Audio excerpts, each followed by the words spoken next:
주님께서 여러분과 함께 루카가 전한 거룩한 복음입니다. 주님 영광 받으소서. 예수님께서 혼자 기도하실 때에 제자들도 함께 있었는데 그분께서 군중이 나를 누구라고 하느냐 하고 물으셨다. 제자들이 대답하였다. 세례자 요한이라고 합니다. 그러나 어떤 이들은 엘리야라 하고 또 어떤 이들은 옛 예언자 한 분이 다시 살아나셨다고 합니다. 예수님께서 다시 그러면 너희는 나를 누구라고 하느냐 하시자 베드로가 하느님의 그리스도이십니다 하고 대답하였다. 그러자 예수님께서는 제자들에게 그것을 아무에게도 말하지 말라고 엄중하게 분부하셨다. 예수님께서는 이어서 사람의 아들은 반드시 많은 고난을 겪고 원로들과 수석 사제들과 율법학자들에게 배척을 받아 죽임을 당하셨다가 사흘 만에 되살아나야 한다 하고 이르셨다. 주님의 말씀입니다.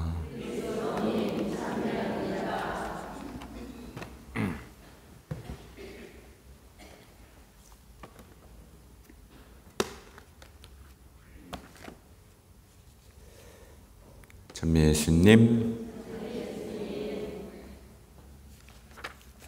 네, 이게 어떨 때는 편했다가 불편했다가 발음이 세다가 안 세다가 막 그러네요. 이거 하고 있으면 하품도 제대로 못합니다. 하다가 이게 아무튼 오늘 빈첸시오 드폴 사제 기념일인데 여러분도 가난한 사람들 이렇게 도움이 필요한 사람들 이렇게 돕고 살고 싶죠? 네. 아니에요?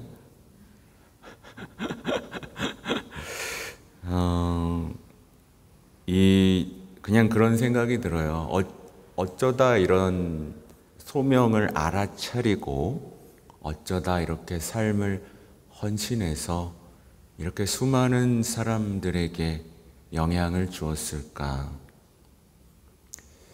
그러면 이 빛을 우리는 지금 받고 있나?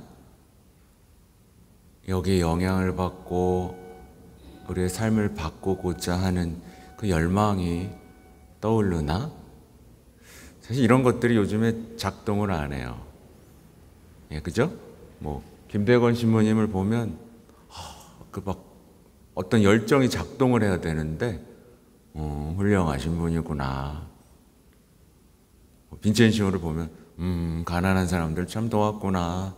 그리고 뭔가 어떤 빛이 나한테 와닿지가 않는 거죠. 이거 뭐가 잘못되고 있는 거죠, 그죠? 뭐가 지금 고장 나고 있는 거예요, 우리의 영혼이. 아무튼 이 빈첸시오 성인은 사랑할 기회가 보였습니다. 그렇죠? 보였고 놓치지 않았어요. 그걸 가난한 사람들을 보면서 뭔가 부르심을 느꼈고 처음부터 잘하게 됐을까요? 뭔가를 시도하고 하다가 주님의 은총이 쏟아부어지면서 뭔가를 하게 되는 과정이 있었겠죠. 그렇죠? 근데요, 제가 말씀드리고 싶은 건 결국 왜 보였을까예요? 왜 보였을까? 성덕을 추구했기 때문에 예수님을 닮고자 하는 열망이 있는 일상의 신앙생활을 했기 때문에 이제 예수님의 눈으로 뭔가를 볼 수 있게 된 거겠죠? 그죠? 그래서 모든 그리스도인들은 성덕으로의 소명, 제가 얘기하잖아요. 성덕으로의 소명을 살아갈 때 레지오의 중요한 것도 성덕이잖아요. 그죠?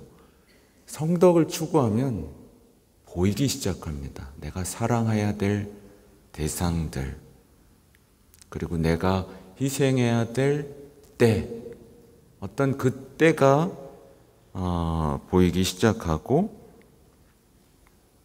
그 다음에 그걸 하고자 하는 열망이 생겨나고, 그걸 도와주시는 하나님을 체험하면서 그의 삶이 어떻게 되겠어요? 반짝반짝 빛나고, 그의 삶에 늘 찬미가 있고 기도가 있고 하는 그런 삶의 변화가 있는 거예요. 근데 이제 성덕을 추구하지 않는 사람들에게는 뭐가 보일까요? 뭐가 보일까요? 내가 받은 상처만 보이겠죠. 불평할 거리만 보이겠죠. 그죠? 똑같이 가난한 사람들을 보면서 무슨 얘기를 할까요? 네. 아유, 나라 복지가 이 모양이야.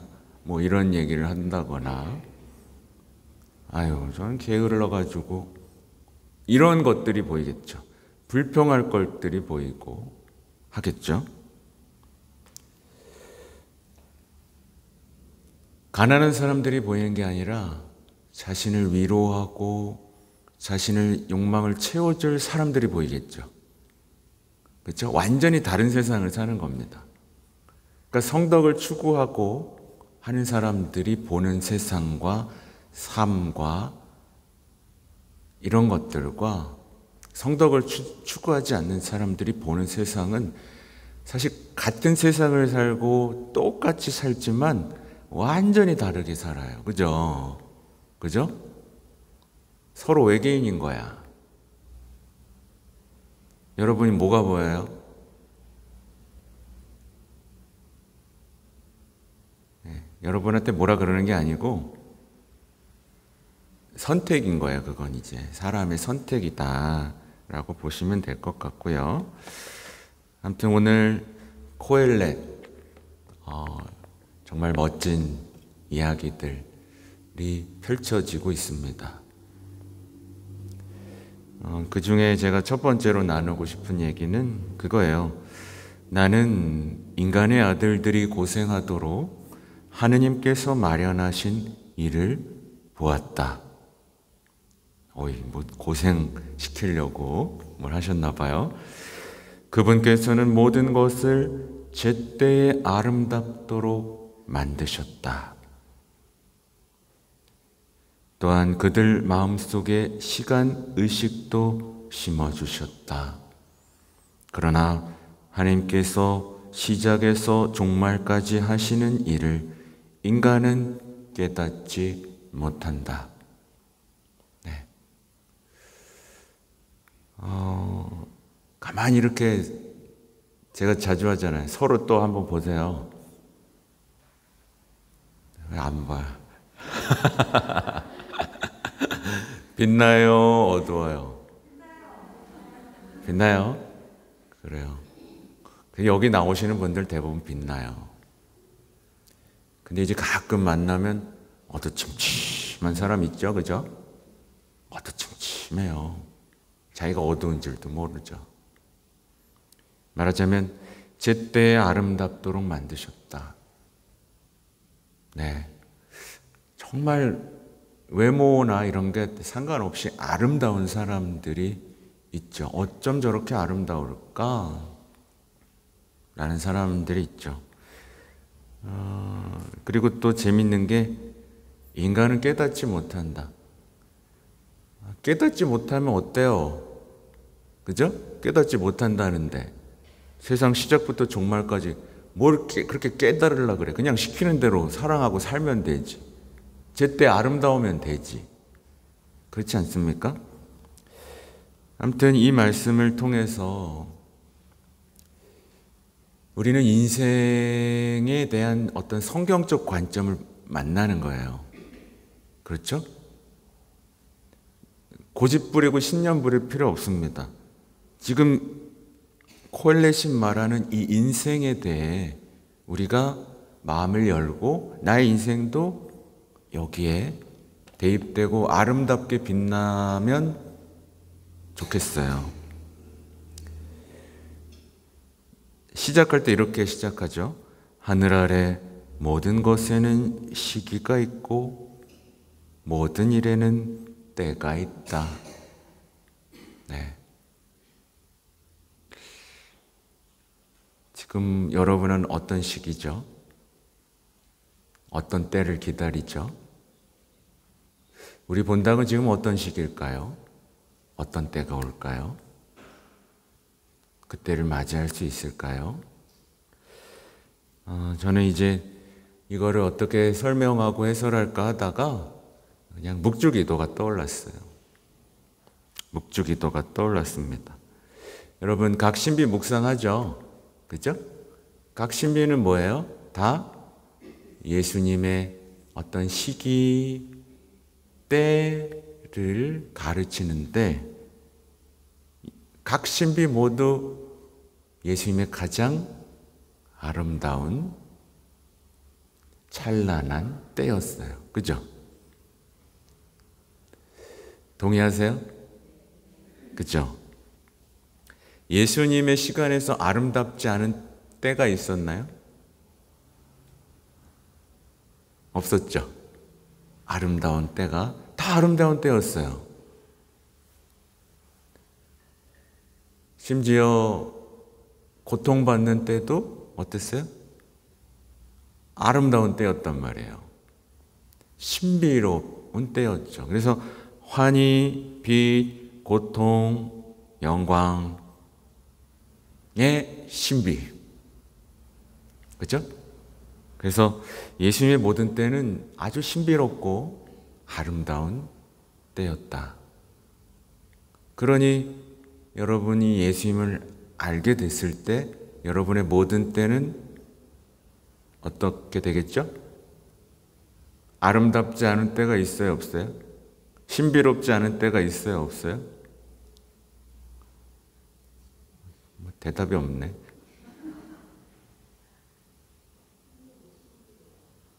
늘 신비롭고 아름다운 때가 지금 진행되고 있는 거예요.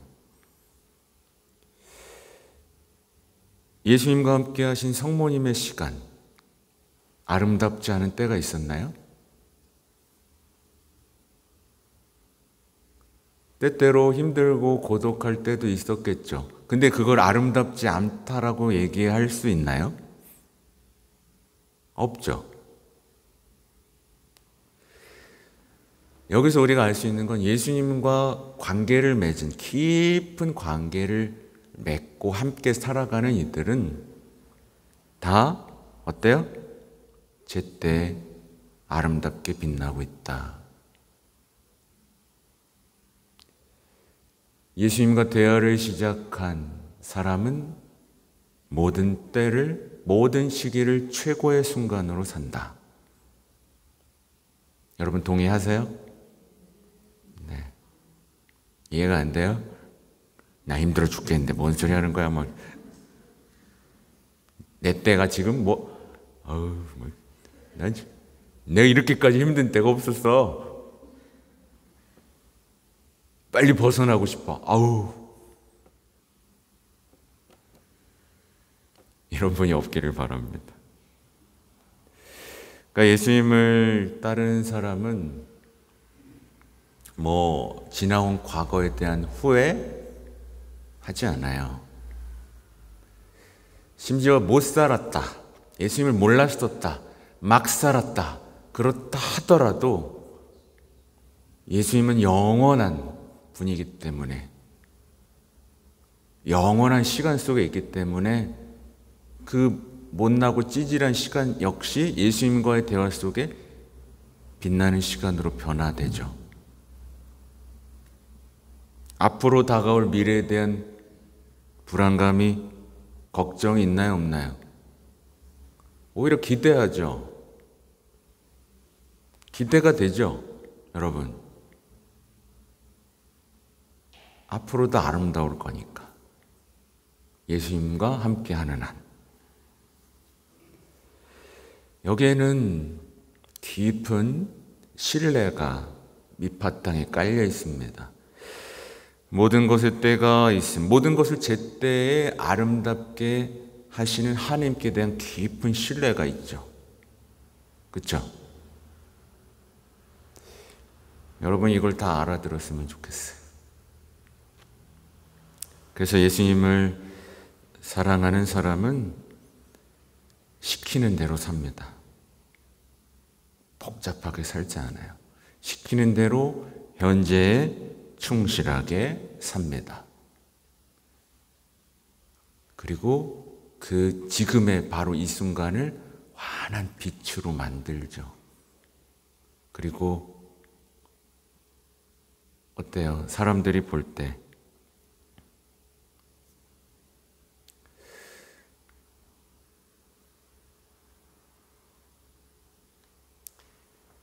하여튼 성모님의 격려와 어떤 사랑을 언제나 느끼면서 예수님의 얼굴에 눈을 고정한 채 어떤 행복, 아름다운 평화, 또 찬미 이런 가운데 살아가게 됩니다. 어제 메시지가 왔어요. 이제는 메주고리 메시지 끝에 이제 교회 승인이라는 게 붙었는데 이게 보니까 이제 알도 주교님이라고 거기 순시관 검토를 받고 이제 발표가 되는 건데 이제 뭐 승인이 장애 없음이라는 선언이 있었기 때문에 이제 마음껏 우리 메주고리의 메시지에 담긴 깊은 사랑을 이제 누릴 수가 있게 됐죠. 근데 제가 이거 알면서 이제 그 발표에 대한 얘기를 하면서 알게 된 게 있어요. 메주고리를 아주 증오하는 사람들의 그룹이 있더라고요. 있고 그래서 제가 살펴봤더니 정말 흥미로운 사실도 알게 됐어요. 빛의 신비를 싫어하는 사람들도 있어. 왜 완벽한 묵주기 돼 뭘 더 했냐? 그러니까 요한 바울 2세 교황님도 거의 뭐 악마 취급을 하는 거죠. 그러니까 참 별 사람들이 다 있죠. 별 사람들이 다 있어요. 아무튼 메시지는 이렇습니다. 사랑하는 아이들아, 하나님께서는 너희를 향한 사랑으로 나를 너희 가운데 보내시어 너희 내면과 가정, 세상의 평화를 위해 기도하고 회개하도록 너희를 격려하고 사랑하게 하셨다. 작은 아이들아, 참 평화는 오로지 기도를 통해서 너희 평화이신 하느님에게서만 오는 것임을 잊지 마라. 내 부름에 응답해 주어서 고맙다. 네. 누군가는 이게 다 아는 얘기인데 막 이러겠죠. 참 가엾은 영혼들입니다. 그러니까 보세요. 보내신 거예요. 하느님이 우리를 격려해주고 사랑해주라고 성모님을 보내셨고 성모님은 계속 기도하라고 말씀하시는데 뭐예요? 내면을 위해서. 다 알고 계신 거예요 지금. 내면에 평화가 없다는 걸. 내면을 위해서. 그 다음 어디? 가정을 위해서. 그 다음 어디? 세상의 평화를 위해서 기도하라. 그리고 빼먹자는 얘기가 뭐예요? 회개. 기도와 회개. 오로지 기도를 통해서만 얻을 수 있다. 기도의 중요성에 대한 말씀을 남겨주셨습니다. 그리고 오늘 복음은 너무 자주 들었죠? 네, 너무 자주 들었는데 여전히 군중으로 남아있는 신자들이 있어요. 근데 이제 특징이 새롭게 보이는 게 있었어요. 그러니까 군중신앙은 예수님을 어떻게 만나요? 과거, 역사 속의 중요한 인물로 만날 뿐, 현재 나와 함께 내 곁에 계시고 내 삶에 동반하시고 나와 대화 나누고 싶어 하시고 나랑 함께 걷고 하시는 그 예수님을 만나지를 못하는 건지 안 하는 건지 싫은 건지 난 이제는 알 수가 없어. 도무지 이제 이해할 수가 없게 됐어요. 이렇게까지 설명을 해주는데 왜 모르는지 이제 모르겠어. 난 더 이상 방법이 없어. 보면 근데 세 가지로 만나는 사람들이 나오죠. 군중들이 예수님을 세례자 요한으로만 만나고 있었으면 그들의 삶은 어땠을 것 같아요? 세례는 받았어. 근데 세례자 요한이라는 인물이 어때요? 뭔가 좀 거리감이 느껴지죠? 그러니까 이제 이 군중신앙, 예수님을 세례자 요한으로 만난 사람은 그냥 신앙은 어렵다, 부담된다, 힘들다, 안 된다, 그것만 말하는 영적 상태에 머물게 되겠죠. 그러면 또 예수님을 엘리야 정도로 만난 사람들의 삶은 어떨까요? 예수님 눈앞에 있는데 웃기는 거 아니에요. 세례자 요한이다, 엘리야다, 옛 예언자 중 한 명이다. 그냥 계속 우기는 거 아니에요. 왜 우기는지 모르겠어. 그냥 이 마음 상태가 이해가 안 돼요. 엘리야로 만나면 어떻게 되겠어요? 그냥 삶의 위로와 평화만 바라면서 계속해서 핑계 대겠죠. 엘리야, 그 위대한 예언자를 내가 어떻게 닮겠어? 그건 선택받은 사람만 하는 거야. 그러니까 나는 평신도일 뿐입니다. 그런 거 저한테 강요하지 마세요. 우리를 다 성인 만들 셈이에요? 저 신부님은 우리를 성인 만들 셈인가 봐. 난 평신도일 뿐인데 왜 자꾸 그러는 거야? 라고 말하겠죠. 이런 골백뼈 말해도 말을 안 듣는 거지. 모든 그리스도인은 성도의 소명에 부르심을 받았다고 역사 속에서 계속 얘기하고 우리의 소명은 예수님을 닮는 거라고, 거룩해지는 거라고 아무리 말해도 저는 평신도일 뿐이에요. 계속 도망다니는 사람이 되겠죠. 답이 없어요, 이런 사람들은. 또 예수님을 옛 예언자 중에 한 분으로 만난 사람은 어떨까요? 미사에 나와서 고개는 끄덕여요. 근데 우상 숭배는 끊을 생각이 없어. 자기가 무슨 죄를 졌는지도 몰라.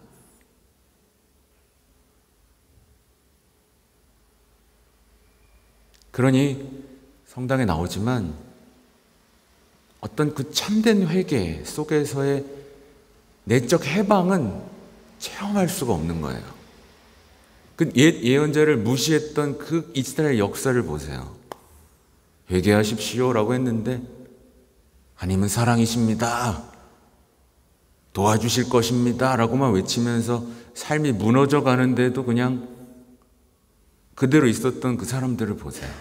반복되는 거예요. 그렇죠? 예수님은 그리스도이세요. 근데도 이제 교황님의 말씀에 따르면 그냥 뭔가 예수님과 거대한 시간적 간극, 나도 예수님처럼 될 수나 있나? 그분 너무 위대하지.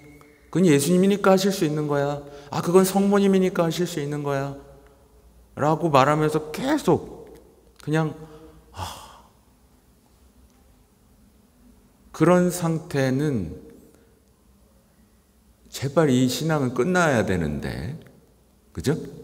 예수님 우리 곁에 계시고 우리가 예수님처럼 되길 바라시는 거라고 아무리 얘기해도, 왜냐하면 사실은 이건 큰 죄예요. 큰 죄입니다. 그냥 지금이 좋은 거예요. 현세를 누리기 위한 종교 생활일 뿐이죠.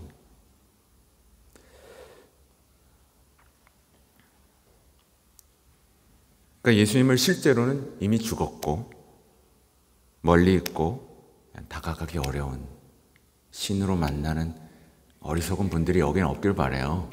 없길 바랍니다. 그러니까 성덕의 소명이 행복한 거예요. 성덕의 소명. 제 말이 아니에요. 그죠? 네. 기뻐하고 즐거우십시오라는 교황님의 말에 다 나오고 있죠.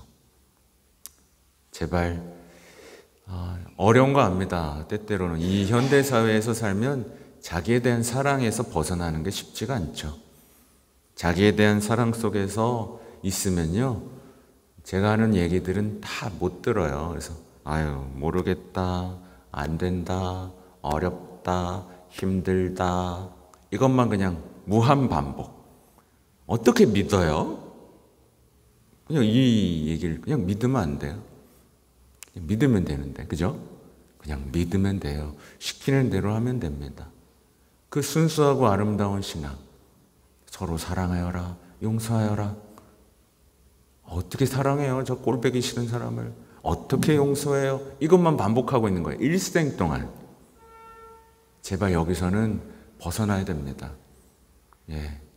여기에 대해서 두둔해주고 위로해주는 걸 찾아다니는 사람이 되지 맙시다. 아멘.